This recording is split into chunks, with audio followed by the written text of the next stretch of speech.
Hey everyone, welcome back to K-Korner, the channel where we dive into the wild world of entitled people and their unbelievable stories. Hope you enjoy it, and without further ado, let's go. To make note, I was a third-party witness to this. Firstly, allow me to go through the preamble to describing the location, etc. It will make sense in the end, and it will give you a clear picture how the entitlement in the end was a problem. I live in what is known as a block of flats here in the UK, also known as apartments outside the UK. We have 3 blocks of flats at the end of a row of houses. For our use, we have a communal car park with a row of garages splitting it in half. You could practically describe the layout of the car park as the capital letter F. At the bottom of the F is the entrance exit. In the gap between the 2 horizontal parts of the letter is the row of garages. So basically, the letter F is the space for parking. The gap between the garages and the pavement sidewalk was enough for a single car to be parked while cars take turns passing through to reach the top part of the F. As part of the car park, there is a public path leading to the local public council-owned golf course. You do need to pay to use the golf course, though. So with this public access, during the spring and summer, we do get golfers that park up in our car park and walk onto the golf course to avoid paying to use the golf course. This access also has the nice effect of luring daily dog walkers to come by, whether they live locally or the other side of town, so they come in their car and take up space. My home overlooks the car park. In fact, I could stand out on my balcony and talk to people walking by with their dogs. Well, one day I was in my living room when I started hearing a car horn. I didn't react to it because it's something that happens now and then. People honking their horns instead of using their phone or going to the block of flats to get a person's attention. A few minutes later, the honking starts up again and again. Sometimes it was as if the driver kept their hand on the horn. After about 10 minutes of the constant honking, I decided to be nosy and looked outside.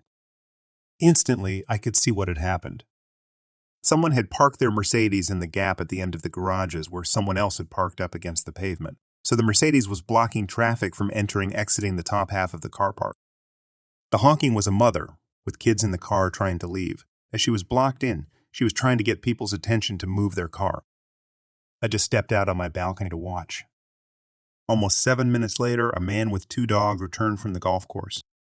He bundled the dogs into the back of the Mercedes, and as he went for the driver's door, he flipped the middle finger at the mother before reversing, turning around and driving off. The irony is, there was enough parking spaces available to park 5 cars. I shook my head and re-entered my home to continue with what I was doing before this. P.S. Here's a high note to relax the strain from you, shaking your heads. Like I said, we get daily dog walkers go for the golf course. Over the years, here's an example of the dogs that I've seen. Alsatians, Jack Russell, Terriers, St. Bernards, West Highland Terriers, Afghan Hounds, Red Setter, Huskies, Great Danes, Dachshunds, Labradors. Name a breed, chances are that it's walked by. So I used to work as a cashier in a supermarket. This story took place on my 4th day of work there, and my 2nd day working at a cash on my own without a supervisor sitting next to me, teaching me the ropes. Yes, I had 2 days of training. I'm sure most of you will figure out in which country I live from the following explanation. It will become relevant later. Supermarkets in my country are a zoo on a regular day. However, Thursdays and Fridays are absolute mayhem at the store and are a special kind of hell. Fridays, the store closes 2 hours before sundown, as do most stores in this country. During winter, this means around 14, 0 and in summer closer to 16:30. People get crazy on Fridays trying to get all their shopping done and get home in time to cook dinner. If you can avoid coming to the store on Friday, please do so at all costs. I always told people after this day, the reason Thursdays are hell is because we get all the customers who don't want to come on Friday. Now, this was early evening on a Thursday, at a time when the store is absolutely jam-packed. We had 10 checkout lines open, and every line had at least 7 people in line. Basically, if you are stuck with a slow cashier, there is nowhere else to go unless you have 10 items or less. Everything is going well until I get a customer with 2 shopping carts full of items, mostly non-perishable items. And these are the large carts you find around big stores in the U.S., like Walmart. I found out later he buys this for a community center in his neighborhood and he fills up their pantry twice a year. Nice guy. He greeted me very politely and then said the most dreaded words I could have heard that night. "This will be a delivery." Just a quick break from the story to explain why this was so dreaded, especially on a day like today. When we get a delivery, the cashier would call a helper from the store to help bag the groceries. Usually people do their own bagging. The bags would then be placed in plastic containers, and containers would then be placed on top of each other and taken to the back fridge until delivery. A regular delivery is usually between 3-5 crates. Each crate has a number, which then I have to input all of them into the computer, along with correct delivery address and phone number, and print out with the receipt and place copies in the crates. Even for a small delivery, this always takes extra time. Back to the story. This guy has 2 full carts and wants a delivery. I say, sure, no problem. Then I turn to everyone else in line and let them know that this is a delivery and it will take just a bit longer than usual and apologize for any delay this may cause. We always do this so customers will be aware of the delay and can move to another cache if they are in a hurry. This is when the whole line groans simultaneously. I don't blame them. There was nowhere else to go. I could see every one of them craning their necks to check out other lines, and they all decided to stay. So I start scanning as fast as I can. I'm pretty good with numbers, so even though it's my 4th day, I remember many of the codes and things are moving rather quickly. I get to a point where the bagger can't keep up with all the items in the area to the left of me. Where I place all the scanned items is just a mountain of cans and bags of chips and whatnot. I can't even scan another item because they're falling back onto my scale. At this point, I stop and ask if he wants help bagging. The customer and the bagger are both appreciative, and I help bag groceries for a few minutes. Just enough to clear some space so I can continue scanning items. This happens every few minutes. It gets full, I stop to help, clear some space, and keep going. This is where the Karen comes into play. She is maybe early 40s, long brown hair, and looks nothing like a Karen. Except for the way she was standing, with one hand on a hip that extended so far to the side, I wasn't sure how she's still standing. She's in my line, about 5-6 people in front of her still. This is the conversation that follows. Karen, hello? What are you doing? Me, not answering cause I didn't think she was talking to me. I keep scanning. Karen, excuse me? What kind of a cashier are you? Why aren't you doing your job? Stop being lazy and do your job, she screams at the top of her lungs.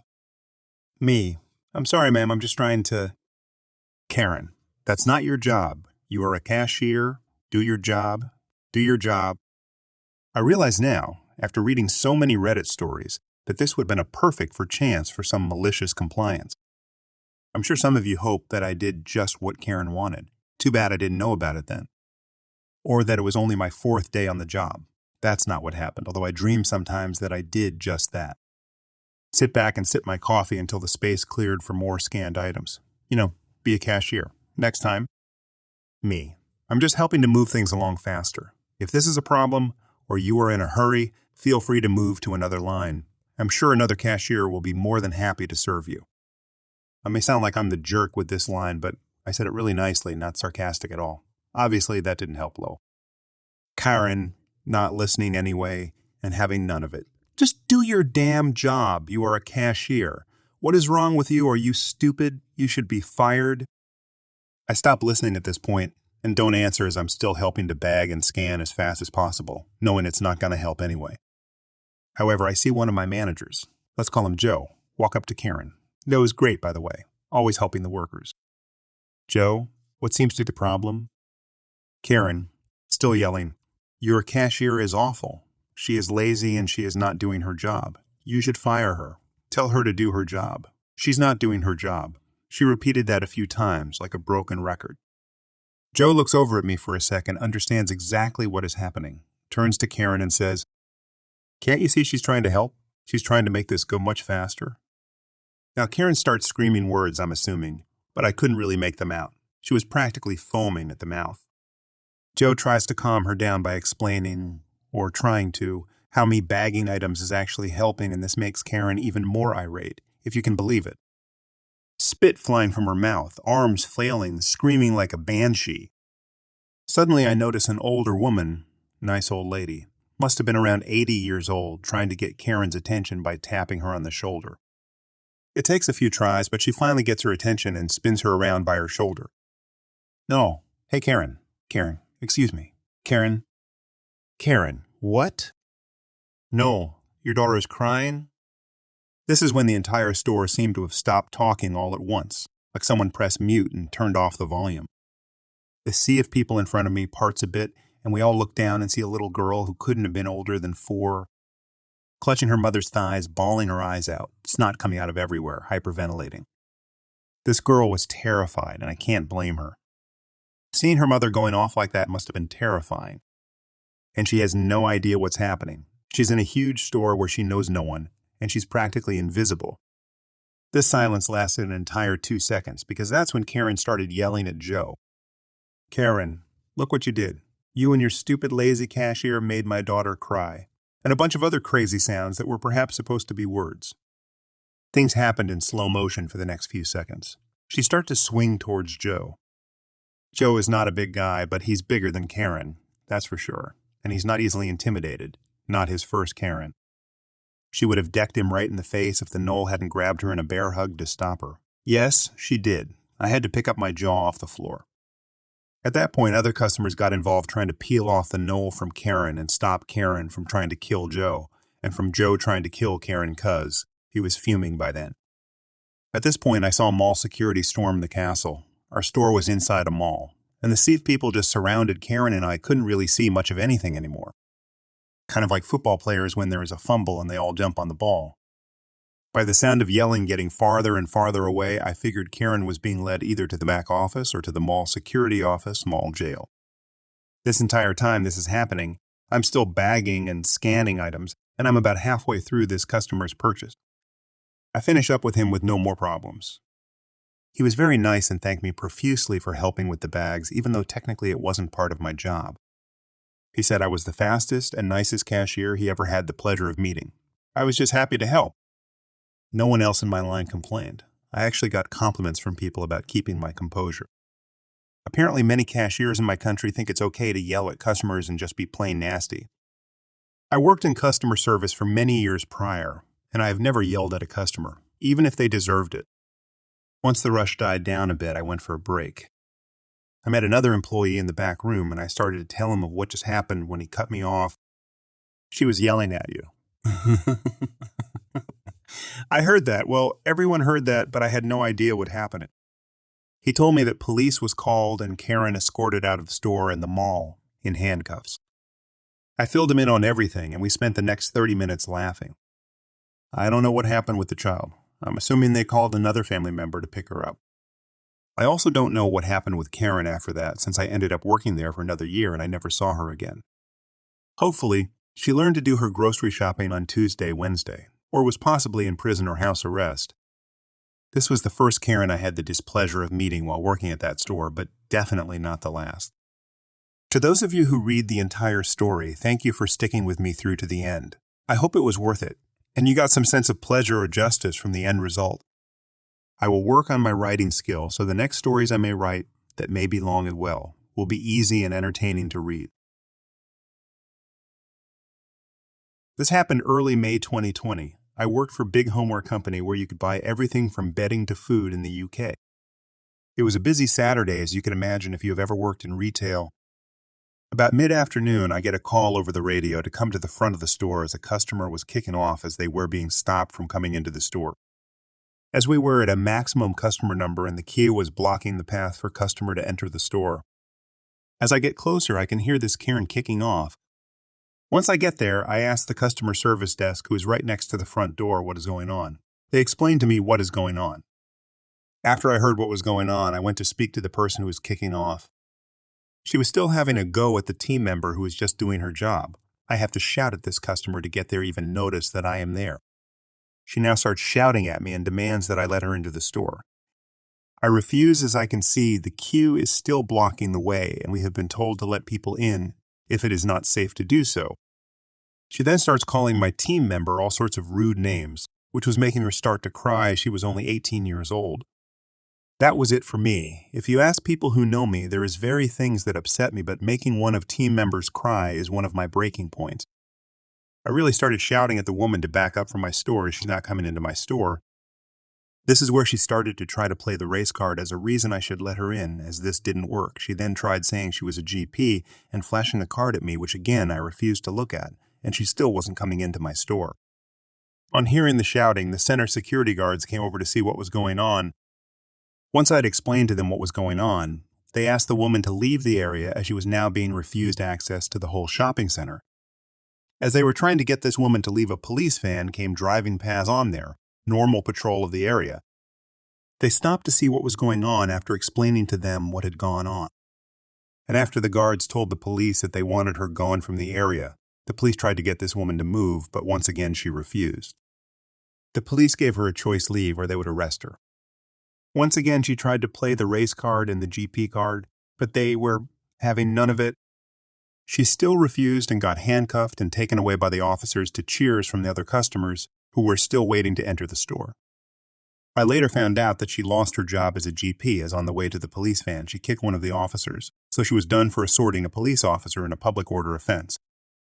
She tried to complain to my company's head office after I told them what had really happened, as she tried to lie to them saying she's just waiting in line.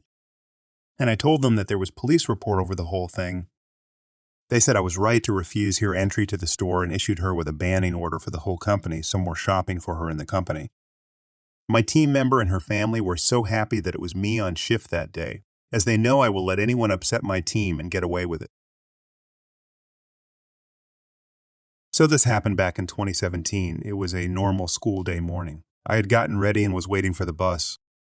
A bit of background first. The way the bus system works in our school is the driver cannot wait more than 5 minutes for one late pupil. So there was probably one of the youngest kids who used the bus. He was 5 years old, quite an innocent kid whose mother usually escorted him to the bus stop. So he had waited at the bus stop for about 5 minutes already, and nobody was coming, so the driver began to move on. We had gotten way far from there when there were honks from a car tailgating us. Then the car overtakes us and slams on their brakes. Luckily, the bus driver was able to slam on the brakes. Now everyone is just shaken up. We'd almost crashed straight into a car. Guess who walks out? DM. How dare you ducking leave my child? He is 5 for duck's sake. I have a ducking job and can't be ducking chasing you to pick him. It is your ducking job to pick up my kid and take him to school. Is that so ducking hard for you to ducking do, screaming and flipping the bus driver off? Ducking open this door and take my ducking child to school? The child, meanwhile, is just there shocked and surprised. I'm not sure if this woman picked the right space to almost run a busload of kids off the road cause, after barely long, the cops were there. Cop 1, directed to the bus driver. Sir, is there a problem here? Now the EM had a look of worry on her face. She knew she was in the wrong. Bus driver and EM tell their side of the stories. Cop 2, so ma'am, did you try and ram this bus off the road? The EM is not apologetic at all. EM, of course. I ducking, didn't I? Just wanted the stupid ducking driver to stop. Cop 1, okay ma'am, you'll need to come with us. Now this woman went from EM to ducking horrible parent. EM makes a break for her car, leaving her child behind. Cop 1 then tases her. She was quickly arrested and put in a cop car. What was the worst was the kid was just there watching her mom curse at the driver, watching her get tased, etc. What was worse was the bus driver usually would stretch the 5-minute limit for everyone who was late, and he hated leaving a pupil behind. I think the lady ended up paying a ridiculous fine and doing a few months in the slammer. Takeaway. Not only was she an entitled witch who thought the school rules don't apply to her, but a horrible parent who was ready to endanger, then abandon her child at the first sign of trouble. Enjoying the stories yet? If you do, please subscribe, like, and comment. So this past Christmas, my missus and I purchased one of our 9-year-old son's Santa gifts from a certain UK sports retail company that also have many stores here in Ireland as well. It was a football rebounder, kind of like a trampoline that you kick the ball at and it bounces back to you. Anyway, we purchased it from their Irish website and thought nothing more of it. A few days go by and we get a notification from a certain brown uniform courier company that there are customs charges due on something. And as you can imagine, we bought many things for the kids, so we had to double check what we've ordered, and we didn't have anything left that was being imported, so we naturally assumed it was a scam. So I told the wife to call the company and find out who shipped it, and it was a different courier company based in the UK. After a bit of digging and investigating, It turns out that it's our rebounder.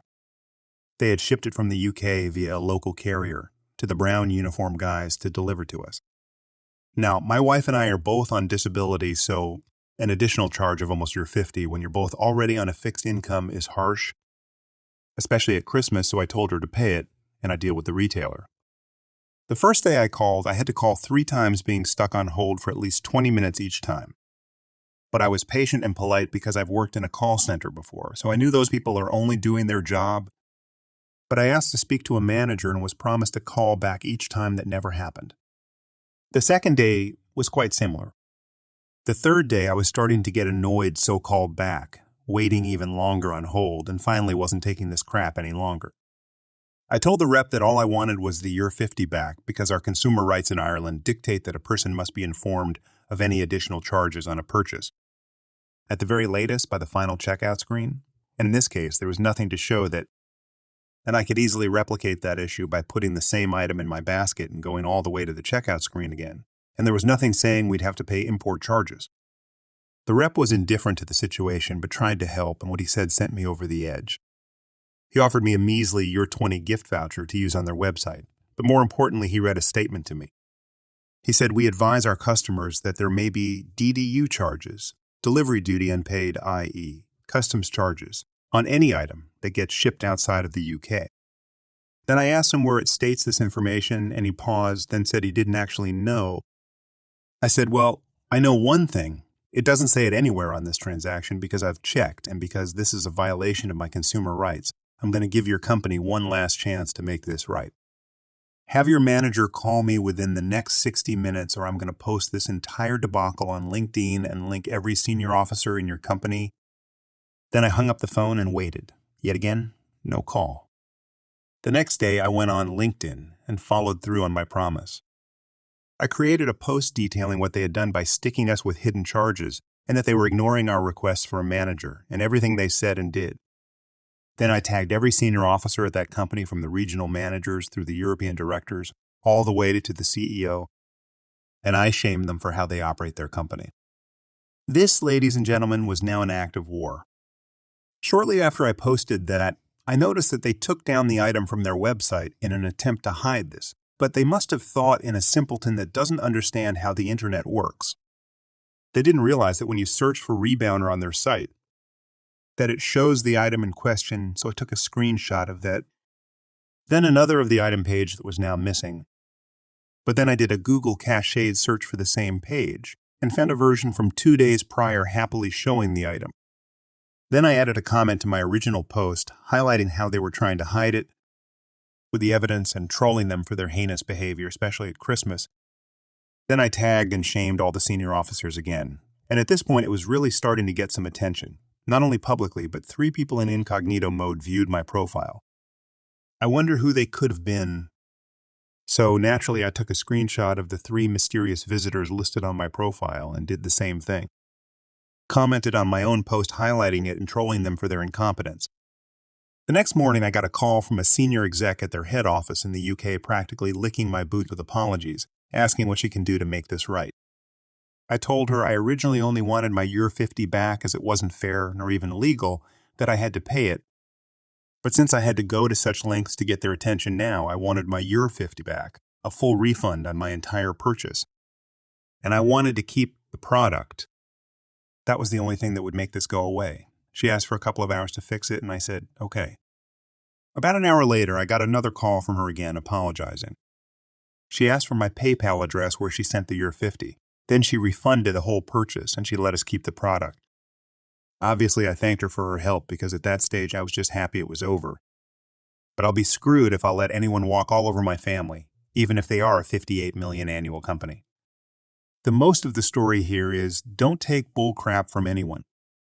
I may be just one man, but my son's view of Santa is far more valuable to me than the opinion of some retail chain that doesn't care about its customers nor how it operates ethically. I admit I may have gone too far here. It's been years and I haven't seen my victim since the end of the school year the incident happened, but whatever. So, this happened in senior year of high school. I was in an English class with a non-binary friend of mine we'll call Arrow and one asshole-ish guy who we'll call Danny, among others. including one of the most popular guys in school. For context, I have autism. I admittedly have a tendency to try to see better in people than they deserve. Or at least I did. I've always been, trust is something to be lost type. Anyhow, we're in class when our teacher tells us to go to Google Classroom, complete an assignment. That is when Danny realizes he left a computer at home. He then decided to ask me, a guy he had been nothing but rude to in the past, if he could use my Chromebook to do the assignment. Figuring maybe if I do something for the guy, then he'd be nicer to me, I let him. He logs in, does the assignment, thanks me, and hands me my Chromebook back. I then completed my assignment and class continues. So at one point in the lesson, sexuality came up, particularly a transgender character, in whatever media we were working on at the time. Danny, in all his glory, asks, Arrow, isn't that what you are? Transgender? Arrow respond how they're non-binary. One guy in our class, a close friend of Arrow and resident funnyman, then asked Danny, do they look trans to you? Danny immediately responds, calm down, bro. I'm just trying to understand the faggot, in annoyance, and everybody, including myself, goes off on him. He then turns to me and says, shut the F up, or word. This isn't about you. And the teacher has to have him leave the classroom before it got any more heated. This royally pissed me off. I just helped you with your assignment, and you treat me like this. I was thoroughly done. He left, class resumed, and the day continued with a poor taste in my mouth from Danny's crappy behavior. Thankfully, it was Friday, so I wouldn't have to deal with him until Monday. As I'm taking care of my homework, however, a thought crossed my mind. Did he log out? I checked the accounts section of my Chromebook to find that, lo and behold, I could switch between our accounts at will. I decided on that Sunday that I'd make him endure a conversation or two from teachers. I went and looked up NSFW images of a skunk persona and put a post into every single classroom he was in, which said, yo, is she batty enough? You gonna make the stank? And posted that in every class he was in. And then I went to bed and awaited the next day with open arms. So, next day I'm going through classes just waiting to see or hear what happened with Andy. But nobody's talking about it. Admittedly, I didn't know who was in his other classes, but he was fairly popular. Figured somebody would see it. But then came the class we shared, and I was much more satisfied than I ever thought I would be. See, this English class always started with an assignment on Google Classroom, and then we'd go on with a lesson and maybe have another assignment by the end of class. The teacher tells us to hop onto Google Classroom, and all of a sudden I hear Mr. Popular himself say, Danny, you good? In the perfect mix of surprise and disgust I'd ever laid my ears upon. Andy was completely confused, and as I heard everyone opening Google Classroom and asking him what was going on or what was wrong with him, all while I'm feigning surprise and just laughing at the absurdity of it all. Then the teacher saw it and she looked absolutely horrified. After about maybe 7 or so minutes, she asks everyone to calm down and not discuss it anymore. Everyone quietly agrees and the day goes on. On Wednesday, he made another rude comment, which was met with NSFW of a wolf girl. Think like Luna from Haluva Boss. That one was met with more laughing and Danny needing to leave for a walk to cool down. Then Friday comes. Friday, he starts talking crap about Arrow. I start to think about what animal I'm going to pick this time when suddenly he slams on his desk. Arrow had just finished calling Danny an asshole, and in response, Danny exclaimed, I'm an a-hole. At least I don't post crap from other people's accounts, he yelled while pointing at me. I felt my stomach drop for a moment. Though I assumed he had no evidence or basis other than the fact he hates me, so I responded, the hell are you on about? He explained I went to the library. The librarian told me you were the last person to log into my account. This couldn't have been true, though. I hadn't touched his account since Wednesday. He was likely lying to try to get me to confess. So I was quick to ask him how that was possible, given that implies he hadn't done any work since Monday. Everybody knew he used my Chromebook on Monday, and I knew he had his Chromebook on Thursday. The teacher had to stop Danny before he tried to pummel me after cursing me out, and told him that if this was truly a problem to take it to the guidance counselor. He left to do exactly that. I spoke to Arrow and our teacher after class, and they both believed me. His story didn't make sense, and even then he was using me to deflect from his own behavior.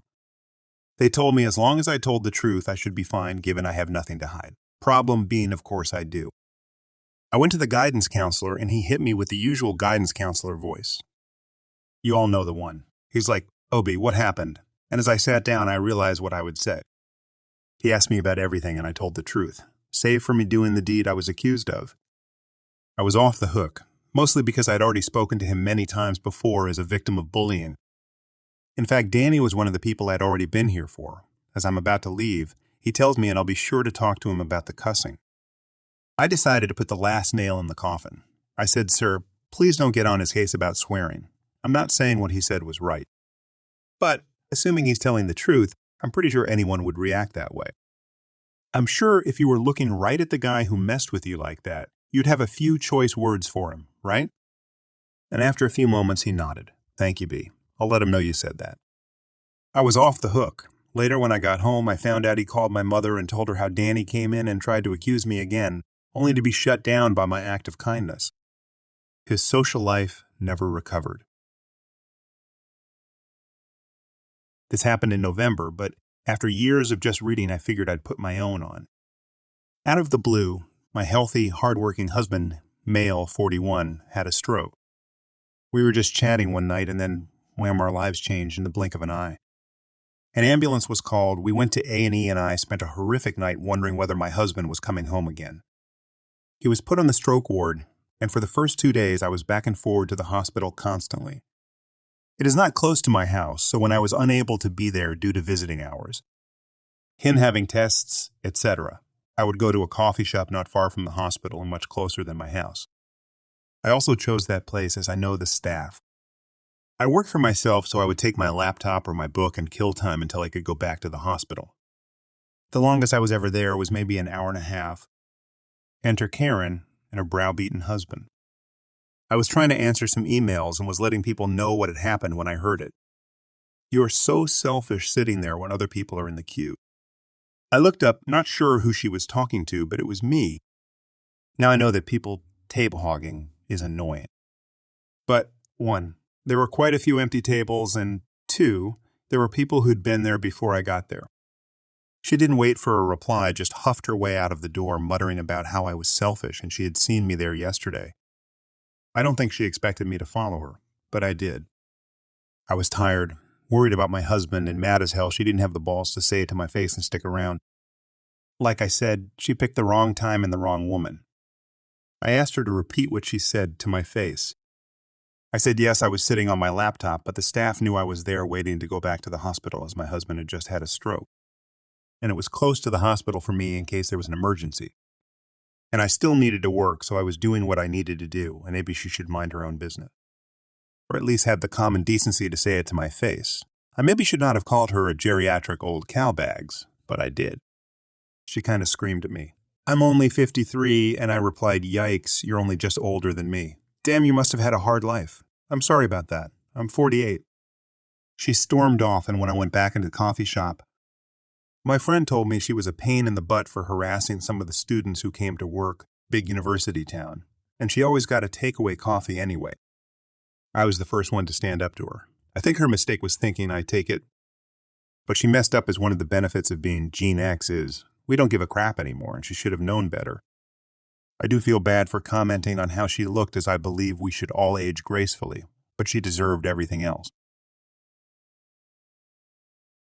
You won't believe what just happened to me. A woman, entirely naked and visibly distressed, comes knocking on my door late in the evening. But it gets weirder. She had this unsettling geometric-shaped rash covering parts of her body.